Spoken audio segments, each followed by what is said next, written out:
इत्तेहादे मिल्लत council के अध्यक्ष तौकीर रजा के जुमे की नमाज के बाद सामूहिक गिरफ्तारी के ऐलान के बाद बरेली में जुटी हजारों की भीड़ ने श्यामगंज इलाके में जमकर तांडव मचाया था। पुलिस ने दोनों ओर से करीब 110 लोगों के खिलाफ मुकदमा दर्ज कर लिया है, लेकिन अभी तक इस मामले में कोई गिरफ्तारी नहीं की गई है। ऐसे में मौलाना तौकीर को लेकर बरेली में राजनीति अब गर्माती हुई नजर आ रही है। एक और मौलाना तौकीर का कहना है कि अमन पसंद मुसलमान जब शांतिपूर्वक धरना देकर वापस जा रहे थे तो उन पर हमला किया गया।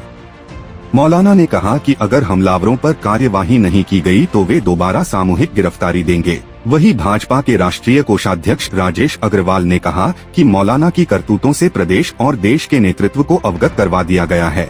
मौलाना पर जल्द ही कड़ी कार्यवाही होगी। सोमवार को भाजपा नेता राजेश अग्रवाल बरेली में प्रेस कॉन्फ्रेंस करने के लिए विशेष रूप से दिल्ली से पहुंचे। शुक्रवार को हुए बवाल के बाद सबसे पहले उन्हीं की प्रतिक्रिया एक वीडियो के माध्यम से सामने आई थी। जुमे की नमाज के बाद हुए बवाल के बाद बरेली में विभिन्न हिंदू संगठन, व्यापार मंडल आदि मौलाना पर NSA लगाने की मांग कर रहे हैं। इसे लेकर ज्ञापन दिए जा रहे हैं। वहीं मौलाना तौकीर के तेवर कहीं से ढीले पड़ते दिखाई नहीं दिख रहे हैं। राजेश अग्रवाल ने मौलाना तौकीर पर बड़ा जुबानी हमला बोलते हुए कहा कि मौलाना का राजनीतिक वजूद क्या है ये सभी जानते हैं। उनकी पार्टी से मेयर चुनाव में एक सभासद भी जीतकर नहीं पहुंचा। वो धर्म के नाम पर भीड़ इकट्ठा करते हैं कि चुनाव के आते ही हर चीज के दिन जो है, अरे वो तो बड़ा पूज्य दिन है, पवित्र दिन है, इबादत का दिन है शुक्रवार, उसके आड़ में लेकर ये सब काम क्यों किए जाए। थोड़ा अलग हटके चलो। आपकी शख्सियत थी, इत्तेहादे मिल्लत बनी, राजनीति थी, मेयर का चुनाव लड़ाया, सभासदों का चुनाव लड़ाया, हम सबको परिणाम पता है।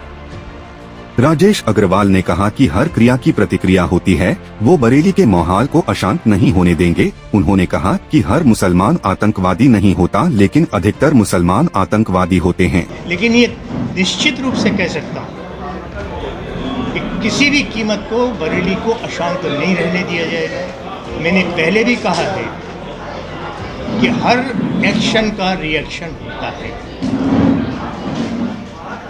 मेरे यहाँ कभी भी कोई रिएक्शन नहीं दिखाई देगा। मैं चाहता हूँ कि बरेली उसी आधार पर चले, उसी धार्मिक सिद्धांतों पर चले, उसी भाईचारे को पर चले जिसमें ये दिखाई। 15-20 हज़ार उनके कहने से नहीं आते। अगर उनके कहने से आते तो मेयर जीत जाते। उनके कहने आते थे, उनकी पार्टी का इत्तेहादी मिल्लत का जो है वो सभासद जीत रहे होते। धार्मिक अंधता को आड़ लेकर राजनीतिक गोटियां सेकना नहीं चाहिए। मौलाना तौकीर के पावर शो के बाद बरेली का माहौल अब गर्माता नजर आ रहा है। जहां एक और लोग चुनाव से पहले इसे राजनीति से प्रेरित शिगुफा बता रहे हैं, तो वही बरेली के लोग 2010 और 2012 के दंगों को याद करके सिहर उठते हैं। अभी हाल ही में बरेली आए मुख्यमंत्री योगी आदित्यनाथ ने बरेली में उनके कार्यकाल में रही शांति को ही उपलब्धि बताया था। ऐसे में अब सबकी निगाह पुलिस प्रशासन पर है कि मौलाना तौकीर पर वो कोई कार्रवाई कर पाता है या शांति व्यवस्था की दुहाई देकर भीड़ तंत्र के आगे घुटने टेक देता है।